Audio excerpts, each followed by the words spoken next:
Olá, pode se apresentar, falar seu nome, sua idade, o que você faz hoje em dia? Pode nos contar um pouco sobre sua convivência quando adolescente, por exemplo, com a família, e em quais circunstâncias você foi presa? Quanto tempo passou? E fale um pouco de suas experiências no cárcere. Boa tarde, meu nome é Hilda, tenho 44 anos, moro na cidade do Embu das Artes. Fui presa a primeira vez, eu tinha 23 anos, foi num processo à revelia, que eu não sabia que estava sendo procurada, porque fui presa com 3 gramas de maconha, então na verdade era uma usuária. Como eu mudava muito de endereço, devido ao ex-relacionamento conturbado com meu ex-marido, então mudava muito de endereço e aí fui presa à revelia. Né? Descumpri a ordem judicial por não ir nas audiências, que eu nem sabia que estava tendo. Né? Aí fiquei 3 anos presa, saí, fiquei 1 ano e 10 meses na rua. Como eu sempre digo, o sistema carcerário não regenera ninguém, não regenera, falta muito ainda para eles conseguir pensar em mudar a mente de quem está lá dentro, né? Então assim, saí, aprendi tudo que não prestava lá dentro. Aí saí, continuei fazendo coisas erradas, né? Não era santa a primeira vez que fui presa, mas tipo, né? Fui presa com 3 gramas de maconha usuária. E aí saí, fiquei 1 e 10 na rua. Queria que você contasse primeiro para nós como que era a relação sua, quando você era adolescente, com a sua família. A minha relação com meus familiares na adolescência era aquilo, eu era meia doidinha, né? Aquela adolescente que gosta de coisas novas, sair, curtir, ia pro baile charme, pro black. Quando eu tinha 15 anos, dançava break na São Bento. Minha mãe pagava aula de balé para mim, se eu ficasse mais 1 ano eu ia dançar no Teatro Municipal, porque eu já estava há muitos anos no balé. Mas ao invés do balé clássico, eu preferia street dance, né, que era o break. E aí comecei para São Bento e dançar break. O nosso grupo de break foi o primeiro grupo de break feminino do Brasil, que era dentro do Jabaquara Break, que se montou a Big Els Força Break.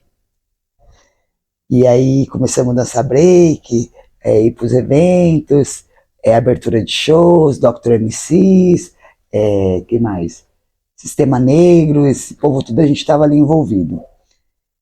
E aí, é, meu padrasto, como se fosse meu pai, ele era presidiário também, ele estava na casa de detenção. Então, assim, minha infância praticamente toda foi indo na cadeia. E parece que é uma coisa hereditária, porque o meu pai verdadeiro mesmo morreu quando eu tinha 1 ano na mão da Rota. Ele morreu em 80, né? Foi o ano que lançou a Rota. Ainda tinha o logotipo, Deus cria, a Rota mata. Que era a época das baratinhas, né?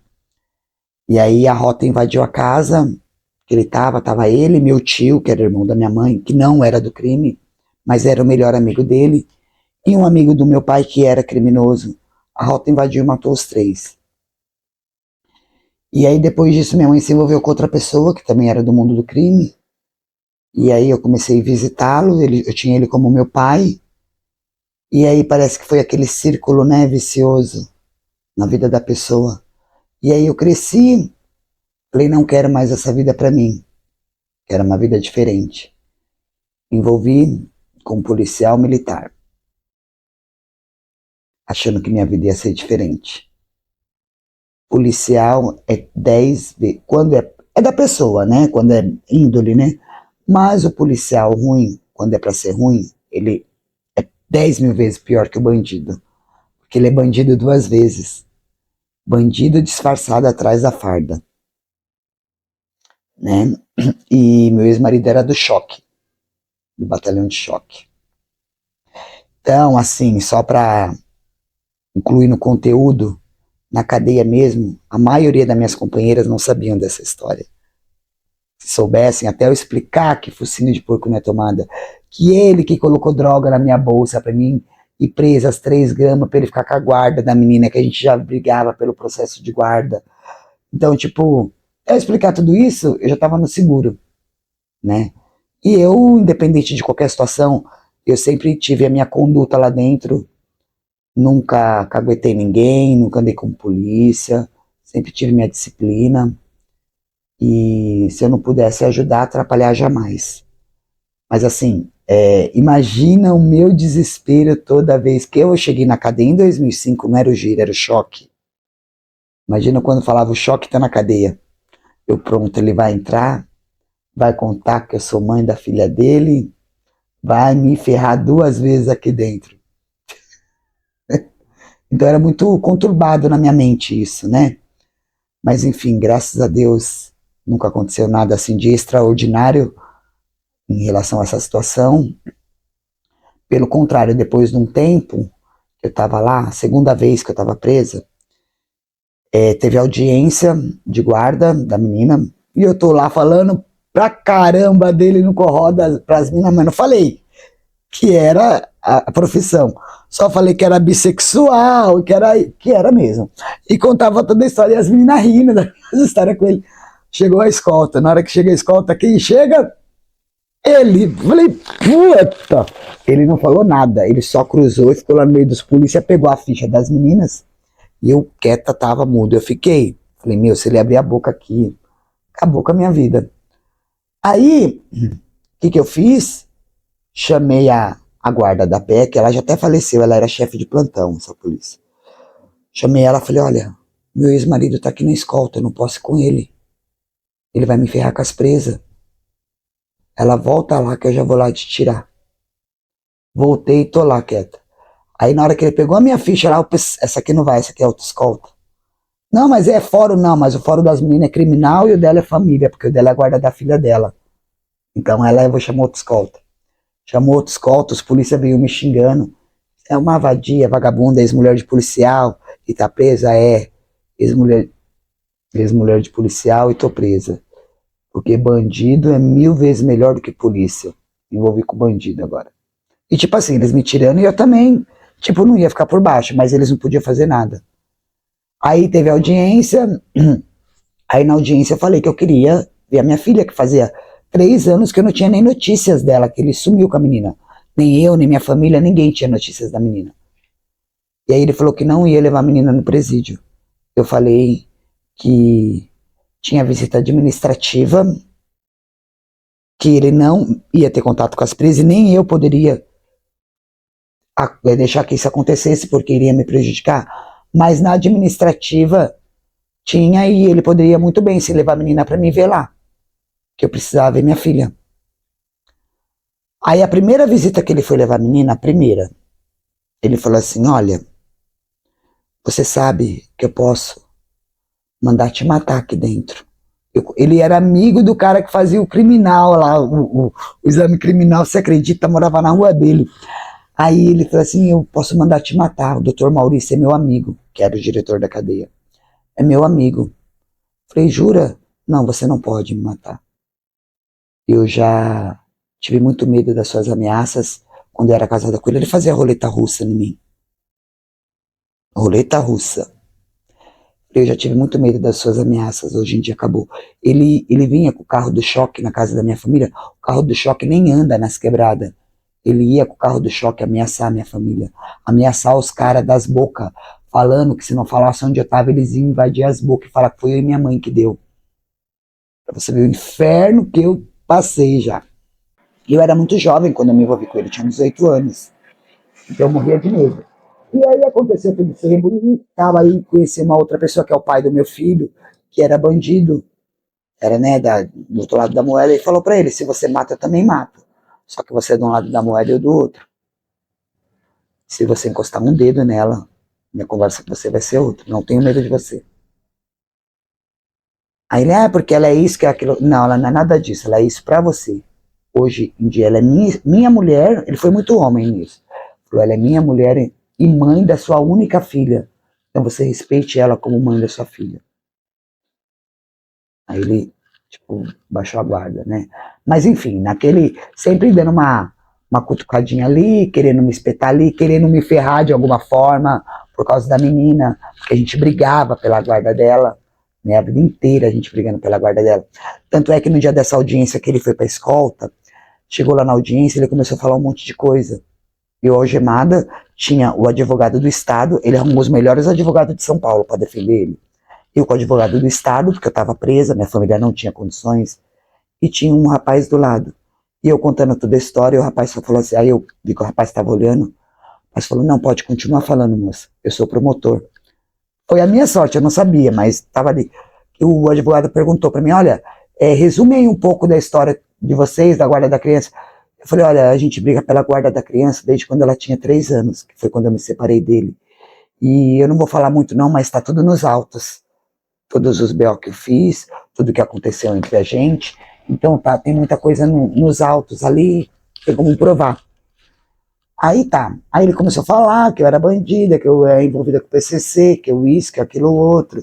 Aí o juiz falou assim pra ele, olha, seu Sena, eu estou aqui, não sou juiz criminal, sou juiz da vara da família, ela já está pagando pelo que ela fez, tudo isso que você está falando, inclusive ela está algemada, né, ela está presa, e o assunto aqui é outro, é o bem-estar da criança.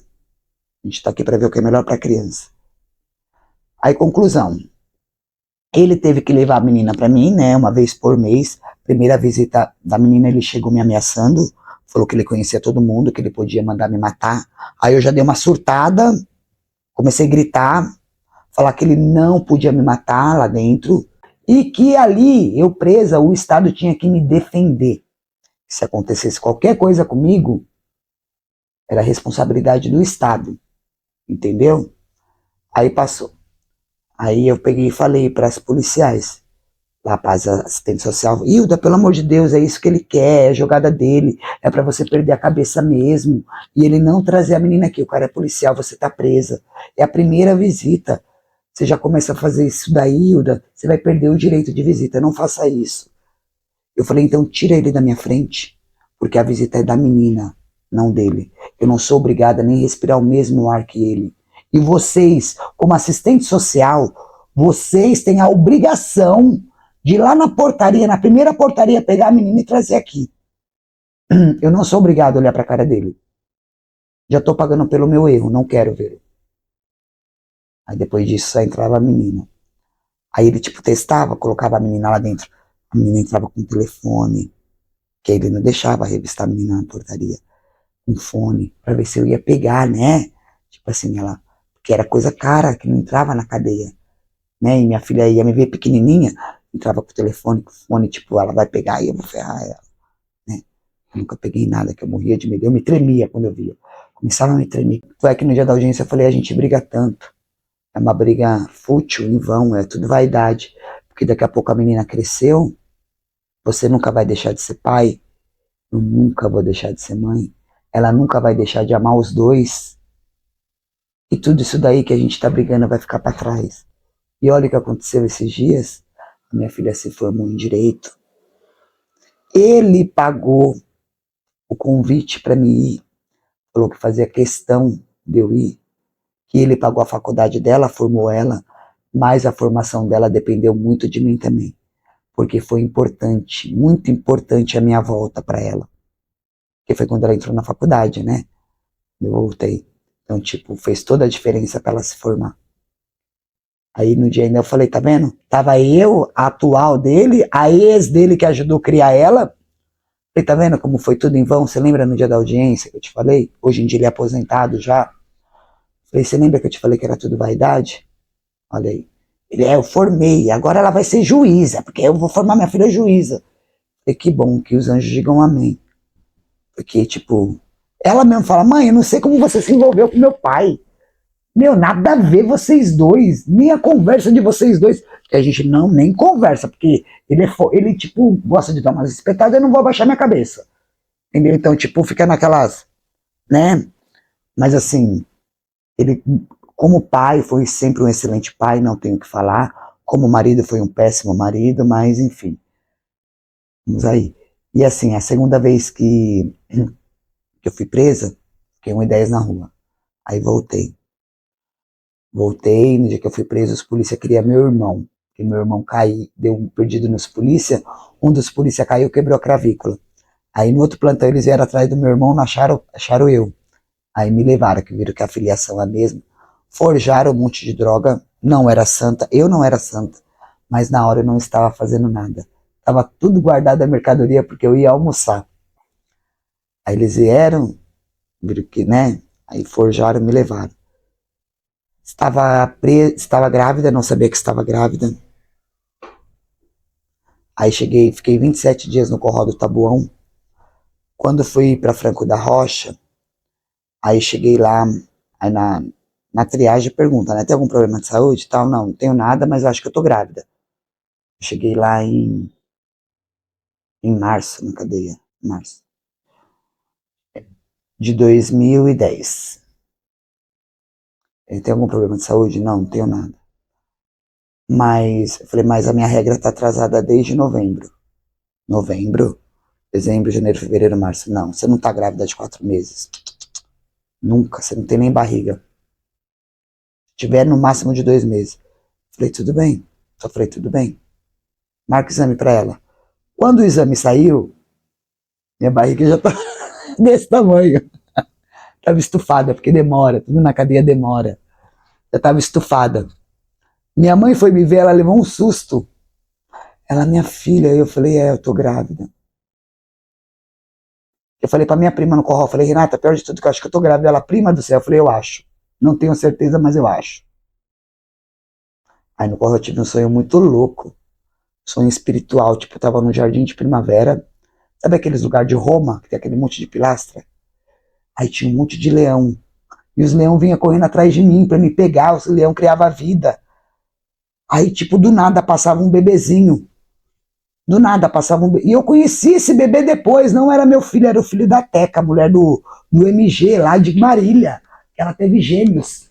Era um dos gêmeos, esse bebezinho, olha que loucura. O bebezinho passava perto de mim, assim, só de fralda. Aí ele passava assim, tudo durinho, aí eu agarrava ele, no que eu agarrava ele, os leões viravam estátua de novo. Do nada. Mas os leões vinham enormes, assim, tipo, enorme, gigantesco, pra me engolir. Aí o bebê passava do nada, aí eu abraçava o bebê e virava estátua. Na hora que eu acordei, falei pra menina, eu tô grávida. A menina, como você sabe? Eu falei, eu tenho certeza, eu tô grávida. E ali eu era muito louco, eu tava usando muita droga, cheirando pra caralho e tal. Aí eu falei pra Deus, falei, Senhor, se eu realmente estiver grávida, não acontecer nada com meu filho, porque eu fiz muita besteira. Eu não vou prometer nada sobre a maconha, porque eu não sei quanto tempo eu vou ficar preso, olha que loucura. Mas química nenhuma, Senhor, eu não vou mais pôr na minha boca, no meu corpo. Nunca mais, Senhor. Aí meu filho nasceu. Quando ele nasceu, eu falei, nossa, obrigada, Deus. Obrigada. E eu vou te falar, o diabo é tão sujo. Quando eu tava no CLC, essa mãe dos gêmeos aí, ela era a maior traficante do CLC, ela abastecia o CLC inteiro. Ela parava o CLC. Ela era a bam mesmo, os caras, as meninas, tudo respeitava ela. Não sei se você chegou a conhecer ela, mas a menina era fudidona. Aí ela era muito minha amiga, essa menina. E eu era tipo contenção da disciplina geral da aula feminina, da Marilene. E a Teca era minha amiga. Só que a Teca e a Marilene era as duas não estavam muito bem lá. Mas as duas eram minha amiga. Eu tava no meio das duas ali. E a Teca era traficantona. No Natal a Teca veio com uma bandeja de prata mesmo, porque a menina era bagaça. Cheira, vamos cheirar. Eu, não quero. Porque eu ainda tava naquela fase de desintoxicação. As meninas, aí eu via os bebezinhos tudo se tremendo no CLC, que é a abstinência da droga. Aí eu falei, não vou fazer isso com meu filho nunca. Aí aquela noite foi a pior de todas. A noite inteira eu orei. E vinha aquela frase na minha cabeça, resistir ao diabo que ele fugirá de vós. Resistir. A noite inteira eu fiquei desse jeito, resistir ao diabo que ele fugirá de vós. Porque quando a gente é viciado num negócio, é muito horrível. Sabe, para você conseguir se... Mas foi a noite da libertação também, depois disso. Aí tá. Aí entreguei meu filho tinha 8 meses quando eu entreguei ele, segurei ele até os 8. Aí inaugurou o berçário na PFC e a gente tinha ido pro CLC. E no CLC teve o surto de catapora das crianças. Ela ficou isolada. Ninguém entrava e ninguém saía do CLC. Aí as mãezinhas que já estavam lá mais tempo, Marilene, Teca, as Bambambam, que estavam com os filhos já tudo grande, elas tinham que entregar as crianças para as mãezinhas que estavam no COC poder ter a chance de amamentar, lactar os filhos delas também. Porque é um direito da criança, não da presa, certo? Só que, para elas poderem amamentar os filhos dela, elas tinham que ser transferidas para o COC, que era a ala específica das mães. E para elas serem transferidas para lá, tinha que esvaziar lá no COC, que estava superlotada. As mãezinhas, assim, tinha que entregar os bebês que já estavam mais, tipo, já tinha passado da data, né, de 6 meses, tinha que entregar para as que acabaram de nascer os bebês, irem para lá, para ter espaço, que não tinha quarto para elas ficarem com os bebês delas. Só que as mães que estavam lá não queriam entregar. Não, a gente não vai entregar, a gente vai segurar. Eu, como contenção da disciplina, falei, ops, dá licença, eu não acho certo. As meninas quase me engoliram. Falei, primeiro, não acho certo, porque a gente tem que deixar os outros bebês também de ter o leite materno. A gente está sendo egoísta. E outro, nossos filhos não são presos. Entendeu? Tanto é que quando meu filho fez 4 meses, 5 meses, quando faz 5 meses, a assistência social chama. Oi, mãezinha, tudo bem? Já vamos começar a se preparar para entregar o bebê, não sei o quê. Quando ele fez 5 meses, eu falei, olha, quando for a hora eu chamo vocês, não precisa vocês me chamar, que eu venho até aqui. Aí quando fez 6 meses, mãezinha, já deu 6 meses, vamos marcar a data? Não vou marcar data, vou marcar a data no dia que minha mãe tiver a guarda dos meus filhos para ela poder ir me visitar com meus filhos. Que lá onde eu tô só entra com a guarda. Não, mas a guarda não é só do bebê não, das outras duas também. Senão eu só vou ver o bebê, não vou ver as outras duas. Aí eu falei, tanto, até porque o meu filho, ele não é presidiário. E quanto mais ele ficar aqui, vai se tornando uma panela de pressão. Que vai ser ruim depois. Que ele vai me conhecer mais, vai ser mais difícil, desculpa, para ele desacostumar, entendeu? E meu filho nunca tinha visto homem na vida. O homem que ele via era o fisioterapeuta que fazia acupuntura na minha coluna, que eu tinha problema de coluna. Só, ele não via um homem em nada. Era só mulher. Cor nenhuma ele não via, só via o azul e amarelo do COC, que era azul e amarelo, né? Se não me engano, não lembro. Só via as cores do prédio do COC. Quando minha mãe foi buscar ele, no dia da entrega, ele já tinha 8 meses, ele já engatinhava, ele não ficava com ninguém, ele não chupava chupeta e ele não comia nada, porque ele não quis nenhuma comida da cadeia. Ele não comeu a papinha, ele não comeu a frutinha, ele não comia nada, ele só mamava o leite materno. Tirei meu filho em Franco da Rocha. Quando eu cheguei em Franco da Rocha, eu falei para as meninas que eu estava grávida, eu sofri assim, né? Muita discriminação, porque elas falavam que eu não estava grávida, que eu estava falando aquilo para mim dormir na jega, entendeu? E que eu estava grávida do Osmar Mitex, que eu não estava grávida. Então, assim, eu fiquei na minha, orei muito a Deus, pedi, porque Deus sabia de todas as coisas. Aí, quando começou a crescer minha barriga, elas mudou o tratamento. Depois que elas viram que eu realmente estava grávida, aí mudou o tratamento, tudo. E aí, quando foi para mim ganhar neném, eu tava. A minha mãe pegou e falei pra minha mãe assim: eu vou morrer aqui dentro. Por quê? Eu falei, porque a menina acabou. A menina ganhou o neném na cela ontem. Eu vi o neném nascendo da menina ali da cela do lado. Eu falei, e eu não tenho passagem, minhas gravidez é tudo cesárea. Eu não tenho passagem, eu vou morrer aqui. E eu já tava de 9 meses. Aí a minha mãe foi lá, minha mãe não falou nada. Acabou a visita, minha mãe foi lá, pediu pra chamar o diretor da cadeia e falou, olha, sua mãe da presa tal, se acontecer qualquer coisa com a minha filha ou com o meu neto aqui dentro, o senhor pode ter certeza que o senhor não vai trabalhar mais nem de abrir e fechar a porta da cadeia. Porque eu não sou presa, meu neto não é presa e eu sei dos direitos. Então, só isso que eu peço. Quando minha filha for, por ter meu neto para vocês, ter pelo menos a dignidade de levar ela para o hospital na hora certa. Aí passou, aí acabou a visita, me chamaram lá na gaiola. Ah, porque sua mãe veio aqui, porque falaram. Falei, não tô tendo mesmo. Aí a disciplina do raio não era irmã, era uma menina lá. Aí você não tá. Eu falei, não, não tô tendo. Tipo assim, em vez dela ficar do meu lado, deu pra ver que ela, parece que ela ficou do lado dos polícias, sabe? Mas enfim. Aí, quando. Aí me levaram pro médico, viram que já tava na hora e tal. Aí me sacaram e colocaram na enfermaria e mandaram pro hospital. Aquela noite na enfermaria foi um inferno, porque em cima da enfermaria de Franco é o seguro.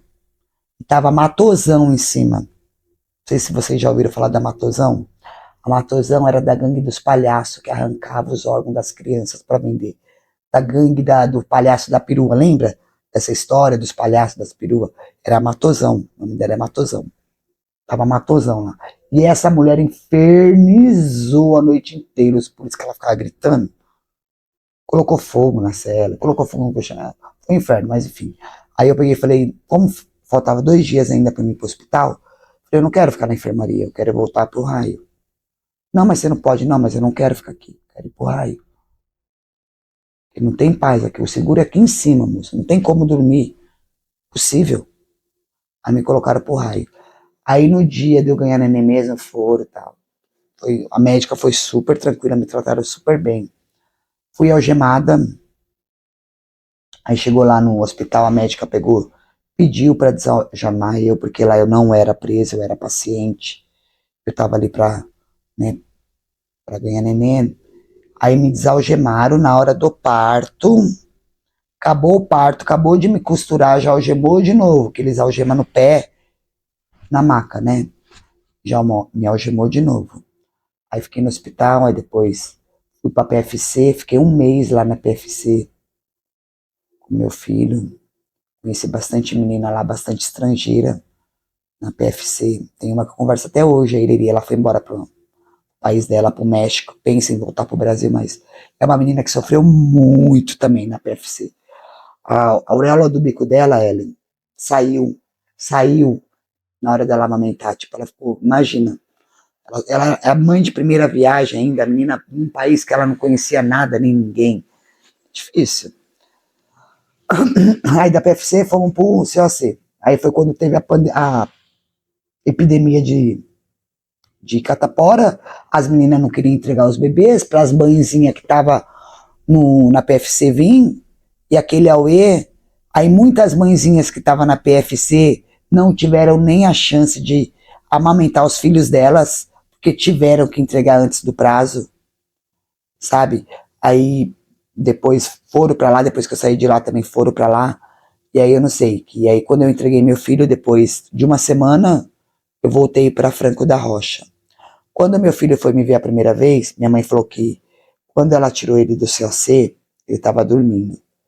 Ele acordou, quando ele abriu o olho, ele estava na frente do COC e tem uma árvore bem grandona lá na frente. Aí ele abriu o olho e ficou olhando para a árvore, porque ele nunca tinha visto árvore na vida dele. Tinha 8 meses. Aí ele ficou olhando para a árvore, aí viu um passarinho. Ele parou, ficou olhando pro passarinho, assim, sabe, tipo. Aí entrou no carro. Na hora de entrar no carro, foi um auê, porque ele nunca tinha visto carro na vida. Né? Tipo, vou entrar aqui, tipo, nunca tinha visto cores, nunca tinha visto nada. Então já entrou no carro gritando, porque onde que estão, né? Que é isso? Né? Ele só via as mãezinhas com os bebês. Aí entrou no carro e foi no mercado. Minha mãe falou, Hilda, não deu pra me ficar no mercado. Porque ele gritava, todo mundo olhava pra cara dela. Vou comprar um Danone pra ele. Ele não comia nada, 24 horas chorando, nada. Aí a minha mãe tinha que trabalhar, ela trabalhava numa empresa como copeira, então tinha que estar 4 horas da manhã lá em Cajamar, nós moramos lá no Embu das Artes. Então assim, ela nem dormia direito e não podia ficar com meu filho. E tinha o filho do meu irmão também, que a menina que ficou grávida do meu irmão, teve o filho e largou lá, um mês mais velho que o meu filho só. Então pensa, minha mãe com 2 bebês pequenos, ainda com o filho da minha irmã também, que ela cria. Foi bem complicado pra minha mãe. E aí a minha filha mais velha, tinha 12 anos na época, que ficava com meu filho. Aí ele o dia inteiro, a noite inteira, ele sem comer. No outro dia, ela pegou e deu uma banana. Foi o que ele comeu, só uma banana. E uma foto. Na hora que ela deu minha foto pra ele ver que era eu, aí ele parou de chorar, ficou olhando a foto, amassou a foto, segurou assim, dormiu com a foto minha assim, tipo, né, ela, né, dormiu com a foto assim, comeu a banana, dormiu. No dia que minha mãe foi me levar, aí levou ele.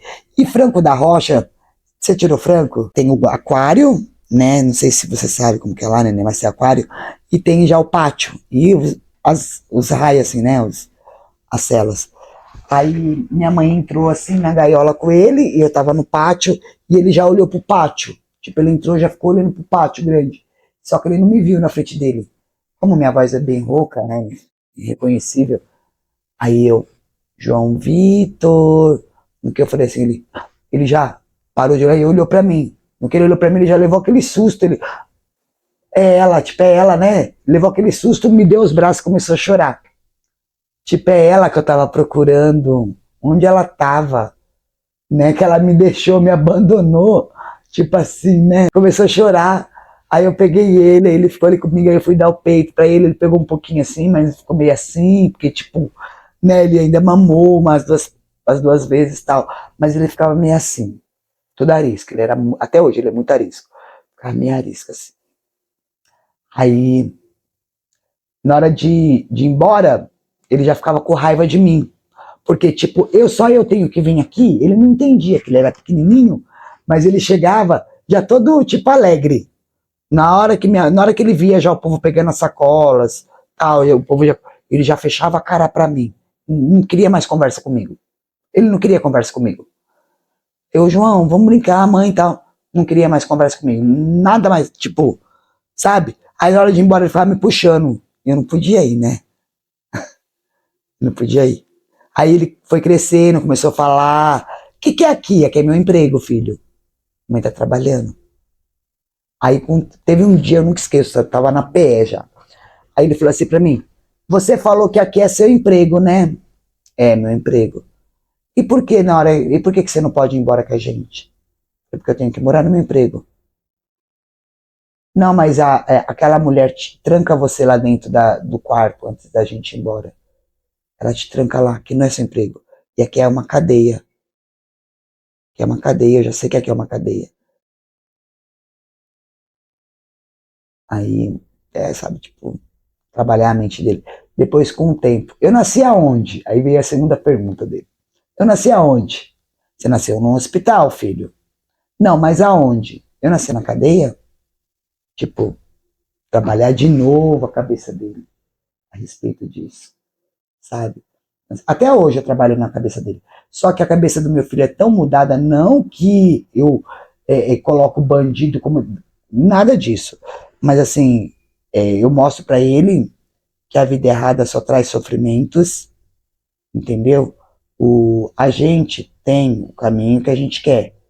É igual a minha filha mais velha. Quando eu saí, ela gostava de balada, ela sempre foi muito responsável, mas ela ia pra balada, ela tava se envolvendo com o irmão, entendeu? Com gente errada.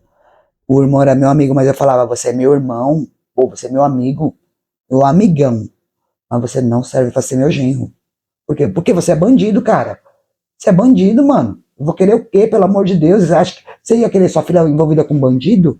Não, né? Por favor, né? A gente quer uma coisa diferente para nossos filhos. Aí foi que minha filha foi pro Rio de Janeiro. E aí eu peguei e coloquei ela na frente do espelho. Olha pra você. Se olha, qual a sua idade? Você tem dois caminhos. Porque você está com o passaporte na sua mão. Dos dois caminhos, você tem aqui e aqui. Aqui é o mais fácil. É o que você tá. Tá da hora, né? Porque os prazeres vêm agora, no momento, agora. É de imediato. Mas futuramente é isso, isso, isso e isso. E esse outro caminho aqui, ó, é mais devagar, é degrau por degrau. Mas quando você for ver, você tá lá em cima sem ajuda de ninguém, cara. Só de mérito seu. E você é jovem, o passaporte que você tem é a sua idade. Você tem o tempo a seu favor. O tempo é amigo e inimigo. O tempo para você é seu amigo. Porque você é jovem. Então você pode correr atrás. Minha filha foi embora pro Rio, conheceu um médico, graças a Deus, casou, tem 2 filhos maravilhosos. O marido dela é chefe em 3 hospitais, ela mora na Barra da Tijuca. Faz um monte de cirurgia onde ela quiser no corpo dela. vive bem, graças a Deus. E assim, não, ela tem vergonha do que ela viveu aqui. Eu falo para ela que é errado também, que a gente não pode esquecer nunca das nossas raízes. As nossas raízes é a nossa essência. Se você perder sua essência, você se perdeu. Entendeu? Se perdeu. Carol, ela tinha tudo pra me odiar, né? Por causa da histórico de vida dela, do meu. Mas não, ela fala, ela me agradece e fala que eu fui muito importante para formar quem ela é hoje. Falam, os filhos é o espelho dos pais. Não são. Os filhos são o que os pais orientam eles serem. Claro que a índole é pessoal de cada um, né? Mas assim, falam que os filhos é o exemplo. Não é, não é. Não é o exemplo dos pais. Os filhos, se você orientar os seus filhos, não é educar, é orientação. Tem que orientar qual o melhor caminho. Porque educação, mas eu eduquei meu filho, eu dei de tudo para ele, eu fiz. Gente, você não orientou. Não orientou, se ele seguiu outro caminho, não orientou. Mas você está falando isso porque suas filhas são encaminhadas. Não, eu estou falando isso porque é o que eu vejo. E eu só tenho a agradecer a Deus, de Deus me abençoar tanto, de eu não ter problema com as minhas filhas. Igual a minha filha mais velha, depois que ela foi pro Rio, ela mal fala comigo, entendeu? Porque assim, na cabeça dela, ela é a mãe desnaturada, que ela não vem me ver e não quer saber dos netos dela. Só que a vida dela é outra lá. Eu não tenho condições de ir pro Rio direto. E isso deixa ela nervosa, ela nem fala comigo. Mas eu não tô nem aí. Sabe por que eu não tô nem aí? Porque graças a Deus ela tá bem, não tá me dando trabalho. Nossa, sua filha é casada com médico, ela tem uma boa vida, ela não te ajuda? Não. Nossa, mas ela podia te ajudar. Não, ela não podia. Porque a vida é dela, não minha. Quem trabalha é o esposo dela, ela tá em casa cuidando das crianças. E mesmo que ela tivesse condições, é mérito dela, não meu. Eu tenho que ir na minha luta. Pelo contrário, eu teria que ter condições de ajudá-la, não ela me ajudar. Eu sou a mãe. E só o fato dela não me dar trabalho, ela já tá me ajudando muito, cara. Porque eu durmo sossegada. Que é aquele ditado, filho criado, trabalho dobrado. E filho pequeno você manda. Filho grande você só orienta. Então o trabalho é dobrado. Você orienta e ora para Deus proteger. E o fato do meus filhos não me dar trabalho, tô muito bem, graças a Deus. É igual o João. O João tá com 13 anos, vai fazer 14 agora. Mãe, conheci uma menina ali, mãe, que a mãe dela quer conhecer, eu acho que vou namorar com ela. O que você acha? Eu acho que você tem que estudar. Mas eu tenho 14 anos, e daí? Não, mas a Ellen namorava com 12. A Ellen já trabalhava. Você trabalha? Você trabalha? Outro dia ele falou assim pra mim, não vejo a hora de eu crescer logo, ter minha família, me casar e ser igual a Ellen. Eu falei, que legal, que linda história, né, filho? Casar, ter sua família, seu filho, né? É verdade. Aí você não vai estudar, né? Porque você vai ter sua família, né? Aí você vai ter que trabalhar para você sustentar sua família. Detalhe, o pacote de fralda, 50 conto, tá? Um bebê não usa só um pacote por dia, é muito mais. E a sua mulher, você vai ter que dormir e acordar com ela todo dia, não vai poder arrumar outra, porque você casou. Ela vai estar com estria, celulite feia, porque ela teve filho. E você não vai poder estudar e terminar seus estudos. E vai ganhar um salário mínimo, tá? Para pagar aluguel, sustentar a mulher e o filho, porque você não vai ter tempo de estudar, porque você preferiu ter sua família antes. Eu acho melhor a gente inverter essa ordem aí. Primeiro você estuda para você arrumar um bom trabalho, porque se você não tiver estudo, você não vai ter um bom trabalho. Se você não tiver um bom trabalho, você não tem dinheiro. Mulher não gosta de homem duro, já tô te avisando. Então você vai ter que ter um bom emprego para você ganhar bem e você depois você pensar em mulher e filho. Se você arrumar um bom emprego, você crescer, ter uma boa profissão, você pode viajar, ter vários carros, várias motos, ter a mulher que você quiser. Depois, quando você tiver com uma mente mais tranquila, aí você pensa na sua família tão linda que você tá desenhando aí. Então você vê o que você quer pra sua vida. Então, tipo assim, nem eu falei pro pessoal lá da outra gravação, né? O pessoal falou, nossa, mas você dá um choque de mente, tá? Tipo, mas tem que dar essa choque de realidade. Eu não vou ficar fantasiando, porque o mundo hoje em dia é assim. A tecnologia tá aí, a internet tá aí para mostrar tudo isso que a gente tá falando e até pior. Então a gente tem que falar como que é realmente. Não adianta ficar fantasiando, ficar romantizando uma coisa que não. Entendeu? É igual. Eu fumo meu baseado. Minhas filhas tudo sabem que eu fumo maconha, meu filho sabe. Até outro dia eu não fumava na frente de ninguém. Mas mesmo eu não fumando na frente de ninguém, porque a Hilda não tem jeito, a Hilda é uma noia. Aí eu falei, gente, pelo amor de Deus, o que prejudica mais, o meu baseado ou o cigarro? O que prejudica mais? O álcool que vocês enchem a cara, cacete, ou o baseado? Que querendo ou não, se você extrair o óleo ali da maconha, você salva vidas até. Entendeu? Falei, vamos quebrar esse tabu. É um tabu a ser quebrado isso. É um tabu. É que as pessoas colocaram isso. Entendeu? Tipo assim, na época da escravidão, na época dos índios, outro dia eu escutei essa história, eles condenaram os costumes indígenas para poder. E a maconha foi um dos costumes que eles condenaram. Entendeu? Viram que aí, tipo, ficou até hoje. Até hoje é proibido, é ilícito, mas daí foi costumes lá, ó, bem lá atrás, entendeu? Que eles fizeram isso e ficou até hoje. Mas é um tabu a ser quebrado, se for colocar. Então, assim, hoje em dia eu fumo maconha perto da minha família, não de todo mundo que eu, né? Mas assim, meus filhos sabem que eu fumo. Minhas filhas não fumam, não gostam, mas respeitam as duas. O João sabe que eu fumo, mas eu já falo para ele como que é. Falo, ó, é assim, assim, assado. Droga é isso, maconha é aquilo. Não quero que você fume. Se um dia você pensar em fumar, eu quero ser a primeira a saber. Porque eu não vou falar, não, não vai fazer porque eu faço. Mas eu vou falar, você quer? É assim. Igual ele já falou outro dia, você fuma maconha, se eu fumar. Fala, o problema é seu, porque eu já tô velha. Você ainda tá em fase, ó, de desenvolvimento aqui, ó. E você vai precisar dos seus neurônios para você estudar. E aí você vê aí direitinho. Se você já vai querer destruir eles agora, vai esperar mais tempo. Entendeu? Porque pelo menos agora você vai precisar deles. Eu acho melhor você pensar direitinho, né, querido? Ah, e detalhe, você fala que você quer ser do exército, né?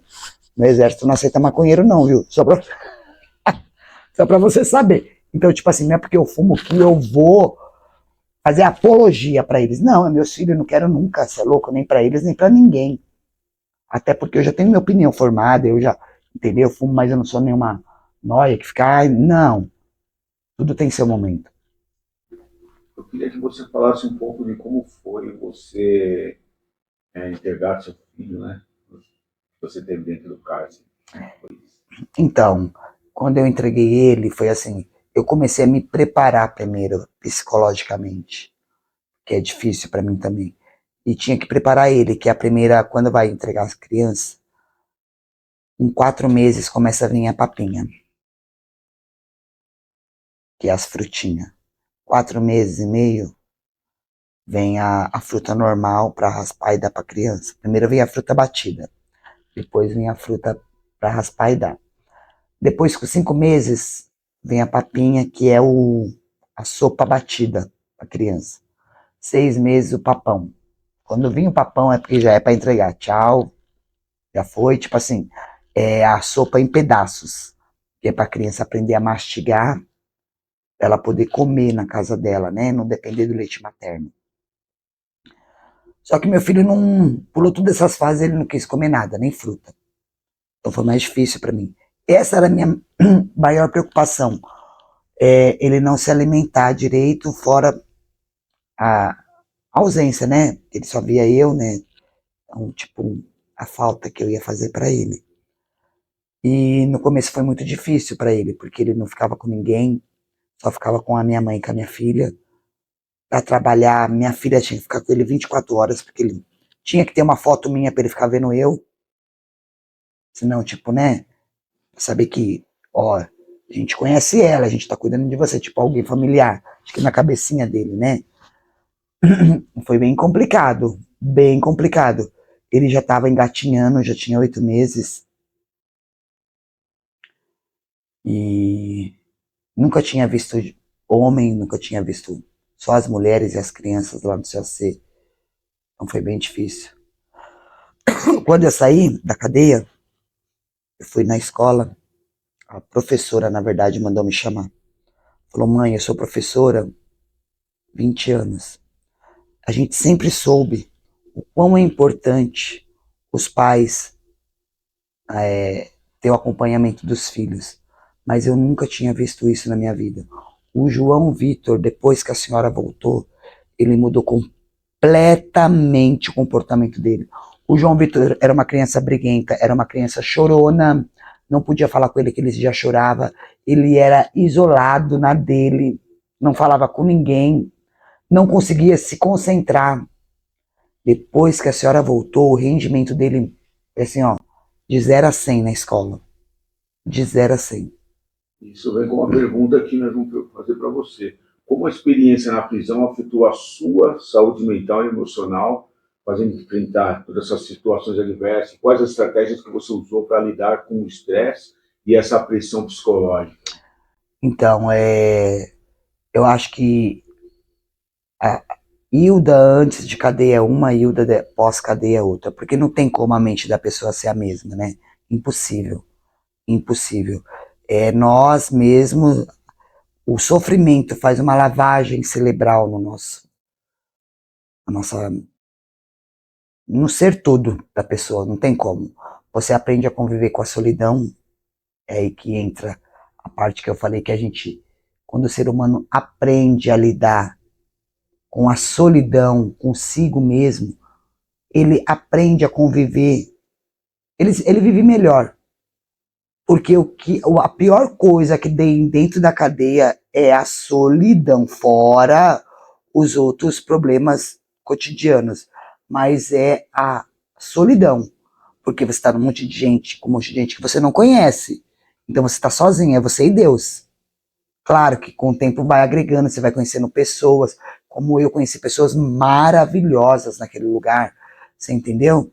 Que até hoje eu tenho amizade e ando, não com todas, com quem não me agrega em nada, quem não mudou de vida, quem não pensa em mudar de vida, eu não tenho nem contato. Mas quem foi para aquele lugar e evoluiu, eu faço questão de ter contato, porque, querendo ou não, a gente aprende alguma coisa com a pessoa, a gente agrega alguma coisa, né? Isso é importante. Mas eu fiquei uma pessoa mais fria, bem mais fria. Como que foi esse processo de reintegração à sociedade, com sua liberdade? Como que foi os desafios enfrentados, né? Com famílias? Quem te apoiou? Quais os coletivos e movimentos sociais que você conheceu? Sabe aquela saída e toda Saída de escape, essa né? dinâmica com essas pessoas? Como que foi? Então, quando eu saí, assim que eu saí, quando eu vim embora, eu não sabia nem onde eu morava mais, porque eu fiquei quase 7 anos, né, sem ver minha casa, então, tipo, né, muda muita coisa, né? Aí cheguei, todo mundo, né, aquele carinho familiar, aquele, né, aconchego familiar, tal, todo mundo, ai, voltou, não sei o quê. Só que, eu não sei, eu acho que é todo mundo que foi preso é assim. A gente fica meio arisco com todo mundo. Tipo, as pessoas sorriem pra você, tudo, mas você fala, meu Deus, será que é de verdade? Até quando será que vai ser assim? Será que ela tá pensando por trás? Ai, meu Deus, ela tá falando isso, isso e isso. Nossa, tá com dó. Nossa, tá com pena. Nossa, tá com medo. Com tudo a gente pensa. Tudo. Passa um turbilhão de pensamentos na nossa mente a respeito disso. E o pensamento que mais prevalece é você ficar tudo desconfiada de tudo. Arisca. Eu fiquei muito arisca com tudo. Sabia quem era quem, é estranho, né? Tipo, é um meio ritmo, meio cadeia, vamos dizer assim. Telefone, olha que negócio louco. Eu vi a viatura e escondia meu telefone, cara. Eu vi a viatura e escondia meu telefone. Olha que loucura. Entendeu? Então, assim, aí que acontece? Aí fiquei um ano desempregada. Desempregada na nossa, né? Porque eu sou manicure. Tanto é que foi o que salvou, assim, né, meu dia a dia na cadeia foi as unhas que eu fazia bastante unha. Atravessava pavilhões, que graças a Deus, querendo ou não, eu fazia. Tinha bastante cliente, né? As meninas gostavam, então não ficava sem cigarro, sem as coisas devido ao corre. Porque quem vai pra cadeia sabe cortar cabelo, fazer unha, fazer uma tatuagem, meu amigo, você não vai sofrer, pode ter certeza. Se você souber fazer uma tatu, cabelo e unha, já era. É verdade, porque o restante é agregamento, uma lavação de roupa aqui, um negócio ali. Só que cabelo, unha e tatu é a marca da cadeia. Entendeu? Todo mundo precisa disso na cadeia. Todo mundo precisa cortar o cabelo, todo mundo. As mulheres precisam fazer uma unha, que no meu caso a feminina, né? Tá aí a Ellen que não deixa eu mentir. E a tatu, que todo mundo gosta de marcar um pouquinho o corpo, né? Marcar aquele momento. Entendeu? Então, assim, e aí o que acontece? Que eu ando desempregada, pedindo para Deus, Senhor, me ajuda, porque eu não quero voltar a fazer o que eu fazia, eu não quero voltar para aquele lugar, mas eu preciso de uma coisa formal, eu preciso de uma coisa concreta, tenho dívida. Foi quando a Ju me ligou, uma menina que estava comigo lá, falou que tinha um emprego para mim, se eu queria ir. Ela tem 5 filhos, que se eu desse mancada eu ia criar os 5 filhos dela, que ela estava na empresa já há mais tempo. E aí eu fui, na Band, à noite. Dava 2 km para chegar até a Band. Trabalhava na madruga. Foi bem complicado. Agora eu pergunto para você, Hilda. Você sente diferença no tratamento que recebe em seu convívio familiar após seu retorno, né, comparado ao que era antes? Atualmente, qual o significado de família para você nas relações afetivas? O que mudou em você e na sua vida após essa experiência no cárcere? Bom, eu vejo assim a diferença de tratamento, não só familiar, como de amigos também. Geral, né? As pessoas, até as pessoas, depois que a gente passa naquele lugar, rotulam a gente de uma outra forma, né? Quando a gente volta, antes de eu ir presa, minha família, tipo, me tratava de uma forma. Agora eu não sei se medo, respeito, se sei lá o que acontece, mas é de outra forma que eles me tratam. Tipo, ninguém quer muita confusão comigo, sabe? Tipo, não vamos caçar muito assunto com ela não, porque é assim, não sei. Familiar, a mesma situação. E assim, o que realmente me reintegrou para a sociedade foi ter arrumado um emprego, que eu fiquei 5 anos. Foi a CUFA também, a CUFA salvou eu, porque eu entrei no projeto, não conhecia o projeto, foi no começo da pandemia, que é a Central Única das Favelas, né?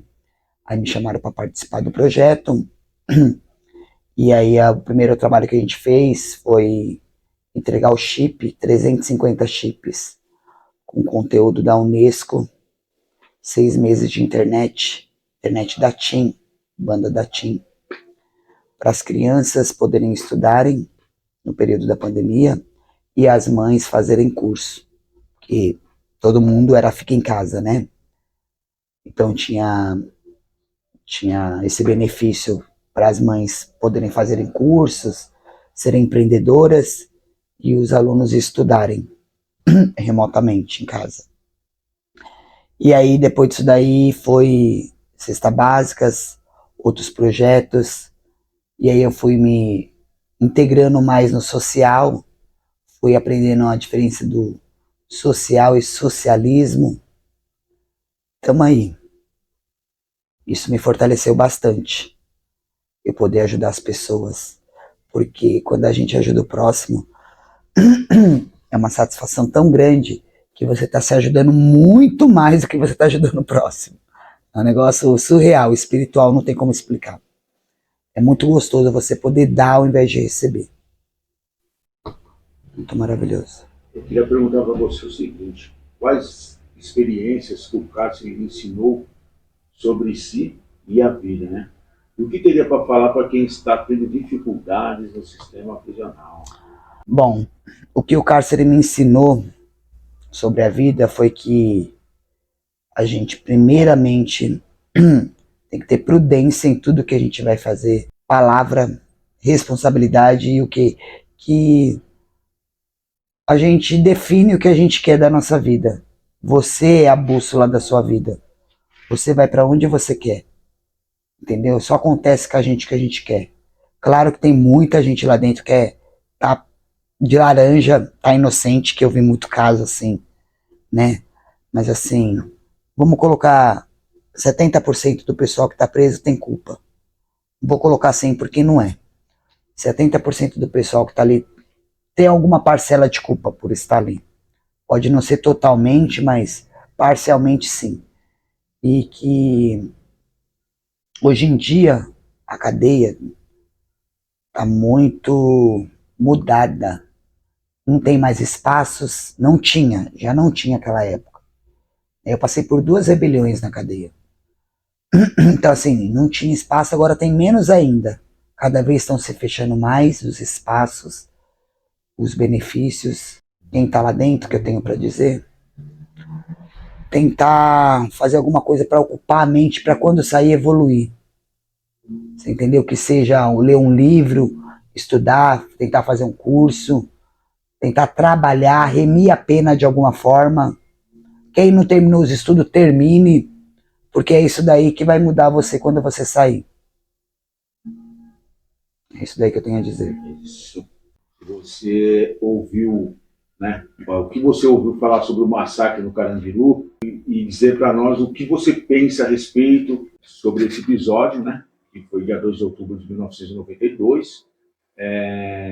Se você teve algum medo, se teve receio quando você foi presa, e se você lá dentro da prisão você conheceu as pessoas que falavam sobre esse episódio, né? Porque, querido ou não, foi um dos maiores episódios dentro do sistema prisional do mundo, né? Quando houve o massacre, eu era bem jovem e meu pai tinha acabado de sair do Carandiru.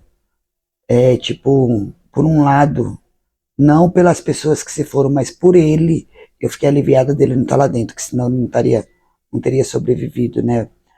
Por outro lado, tipo, eu era muito jovem, mas foi uma coisa muito, muito, muito ruim. Uma sensação muito ruim, porque sensação só de sangue, só de gente sendo exterminada. Tipo, parece que, sabe, o Fleury deu o aval, vai lá e mata todo mundo. Foi uma coisa muito triste, muito, muito, muito triste. Quando eu fui presa, se eu tinha medo de acontecer isso, não vou mentir para você. Receio eu tinha. Medo não, porque eu já sabia que não que a gente é de nenhuma facção, mas sabia que já existia uma certa hierarquia e disciplina maior dentro do sistema e não, né, tipo, não tinha menos possibilidade, bem menos possibilidade de acontecer. Não que não teria. Teria, porque quando a gente está preso, a gente está sobre o poder do Estado e o Estado faz o que quer. Mas haveria menos possibilidades. Você se considera abolicionista penal? Sim ou não? Por quê? Não, não me considero. Porque eu vou te fazer uma pergunta em cima da sua. Se uma pessoa não, um monstro, estrupasse um filho seu, matasse, fizesse atrocidades, e você não teria o poder de fazer justiça com as próprias mãos, o que você desejaria para a pessoa? Entendeu? É sobre isso. É uma coisa que é fora da realidade, gente. É fora da realidade, você me desculpa. Não tem como a gente falar, ai, eu não desejo cadeia para ninguém. Eu acho que isso daí é hipocrisia. Hipocrisia, não tem outro nome. Nossa, mas você foi presa, você deseja cadeia pro próximo. Eu desejo sofrimento para quem faz outra pessoa muito inocente, criança, quem faz criança sofrer, eu desejo sofrimento, Deus me perdoe. Entendeu? Quem faz idoso sofrer, quem faz inocentes sofrer. Nossa, mas você também, se você foi presa, é porque você fez alguma coisa para algum inocente. Eu nunca tirei a vida de ninguém. Eu posso já ter causado alguns traumas, porque quando você faz coisa errada, você tira algo de alguém, você rouba algo de alguém, você vai assaltar, você deixa algum trauma na pessoa. Mas é bem menos prejudicial do que você fazer atrocidades com uma pessoa, né? Entendeu? Então, assim, é pura hipocrisia você falar, eu não desejo. A pessoa matou uma criança ali, esquartejou, fez. Você não vai desejar o quê para aquilo? O que você vai desejar? Se não existe pena de morte, graças a Deus, porque senão muito inocente ia morrer. Mas é sobre isso. Quem é você hoje e quais seus planos futuros, né? Se a gente pensar em quem a Ilda foi todo relatado. Quem é você hoje e quais são os seus planos, né? Para amanhã, para depois da manhã, para daqui a 5 anos, 10 anos. Bom, eu sou hoje em dia outra pessoa completamente da Hilda que foi presa a primeira vez, a segunda vez.